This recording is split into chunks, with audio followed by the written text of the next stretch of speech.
So, you clicked on this video because you're wondering why your music isn't getting the attention it deserves. Maybe your song does indeed slap.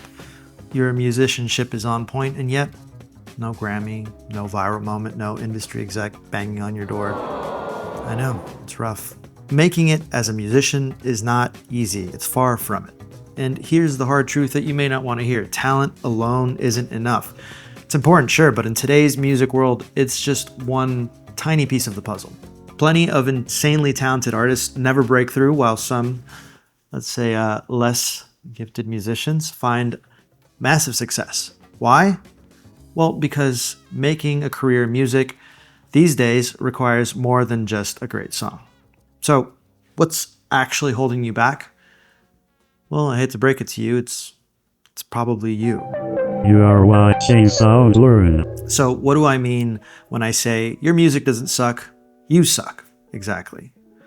I'm going to break it down into a few potential problems that you might be facing without realizing it. Number one, you're stuck in perfection mode.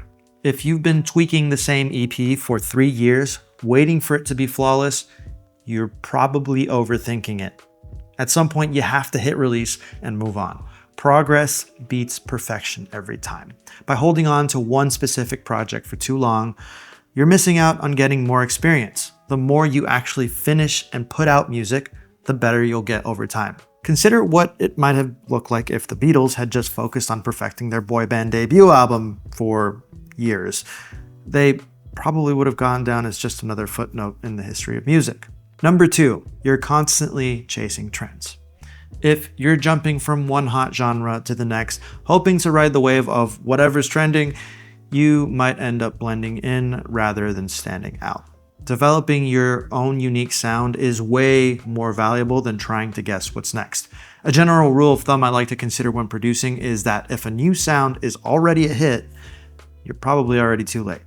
Experiment, be weird, even if it feels counterintuitive. Think about the latest independent breakout artists. Chappell Rowan, McGee, Doechii, the list goes on. What's the common thread here? They were doing something different than everyone else was, and before it was cool, it was weird. Number three, you're too in your own head about releasing music. I honestly struggle with this one quite a bit, and I've realized that it boils down more to a personal problem that has to do with self-esteem than it does with music.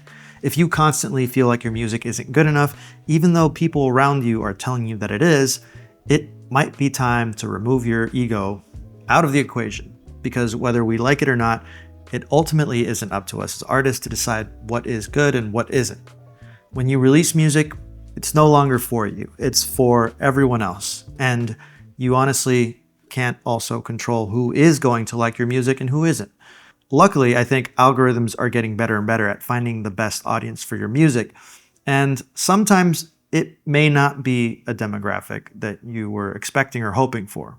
I highly advise you don't get caught up in the bullshit chase of trying to have a cool fan base. It misses the point of music entirely and only really serves your ego, not your music. Put out music without worrying about how it reflects upon you. Number four, you're ignoring feedback. On the other side of the coin, there's delusion. Confidence is great, but if you dismiss all criticism as the haters just don't get it, you might be missing opportunities to improve. I know, like this one kind of contradicts the title of the video, but if you've never once had the thought, what if this sucks? Which is something that I think every good artist asks at some point in their career, you may have to take a step back and reflect. Well, you shouldn't try to cater to every single person that gives you any sort of negative feedback. If everyone you're showing your music to is telling you that it's lacking in certain areas, it may be worth considering what said people are saying. And look, ultimately, there's nothing wrong with making music that you love but everyone else hates. Do you, by all means.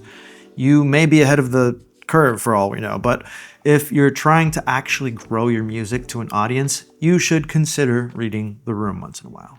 And finally, number five, you're not putting yourself out there. If none of the previous points apply to you, this is probably the reason you're not finding any success in your music.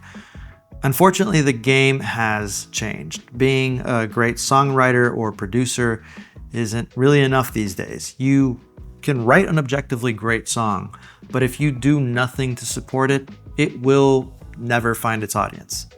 You need to learn to create visual content for your music. It's important to create a social media presence, or at the very least, put in the effort to perform for your local scene and build connections with other local musicians. If you don't want to do any of these things, find someone who enjoys what you do and can collaborate with you on the visual front.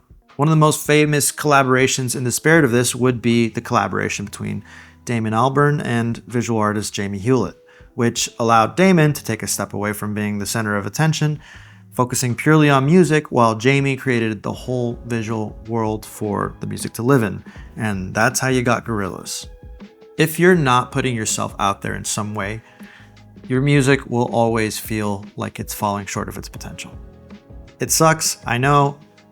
I didn't sign up to do all of these different things, but it's kind of part of the game now. You can't ignore it. All in all, making it in music is tough. There's no doubt about that. The industry is crowded and streaming has irreversibly changed everything. And now there's AI that's potentially shaking things up even more. But on the flip side, there's also never been more opportunity for independent artists to carve out a career in their own terms. Success doesn't have to mean superstardom. Maybe it's just quitting your day job to focus on music full-time. Maybe it's landing a sync deal for a Netflix show, or maybe it's building a dedicated fan base that actually supports your work. Whatever your version of success looks like, you do have to be persistent and you do have to be adaptable. And if you are all of those things, then you will find some form of success. So just keep at it, keep releasing music. Remember to make art for the sake of making art. It's not all about fame, money, and all of the other noise that gets added onto the industry. I know that there's a ton of other reasons your music might not find success. If there's anything I didn't outline in this video and you think could be helpful to someone else, go ahead and drop a comment. And if you want to help out the channel, do the thing. I don't even have to say the word. You know what it is. Just click the button. All right. Thanks for watching.